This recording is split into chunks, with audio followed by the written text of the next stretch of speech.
ஜீவநீரோடை ஊழியங்கள் வழங்கும் இதயத்திற்கு இன்று ஒரு சிந்தனை. அவர்கள் மாறாவிட்டால் அவர்கள் பெருமையை விட்டுவிட்டு தாழ்மையுடையவர்களாக மாற வேண்டும் என்று ஆசைப்பட்டேன். ஆனால் அவர்களோ பெருமையை விட்டு விலகவில்லை. எனவே அவர்களின் பெருமையை சகிக்கும்படி அதிக தாழ்மையுடையவனாய் நான் மாற விரும்புகின்றேன். அவர்கள் தங்களின் ஆகாத குணங்களை விட்டு மாற வேண்டும் என்று பிரார்த்தனை செய்தேன். அவர்களோ அவைகளை விட்டு விலகவில்லை.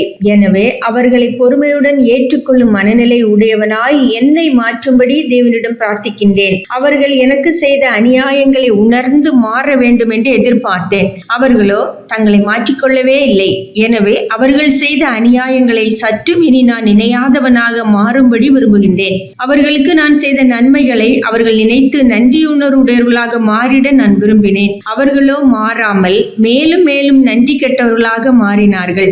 எனவே நன்றி மறந்தவர்களுக்கும் நல்லதை செய்யும் இருதயம் உடையவர்களாக மாறிட நான் வாஞ்சிக்கின்றேன். அவர்கள் என்னை காரணமின்றி பகைக்கும் மனநிலையை விட்டு மாற வேண்டும் என்று ஜெபித்தேன். ஆனால் அவர்களோ மாறவில்லை.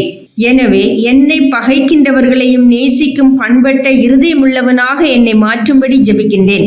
மற்றவர்கள் மாறாத நிலையில் அந்த சூழ்நிலையை சந்திப்பதற்கு நமக்கு இருக்கும் ஒரே வழி நம்மை இன்னும் மாற்றிக்கொள்வதுதான். சிந்தனைக்கு, தன்னுடைய நியாயத்தை தலைமேல் வைக்க விரும்புகிறவன் தேவ நியாயத்தை காலின் கீழ் போட்டு விடுகிறான். தன்னுடைய நியாயத்தை தலைமேல் வைக்க விரும்புகிறவன் தேவ நியாயத்தை காலின் கீழ் போட்டு விடுகிறான்.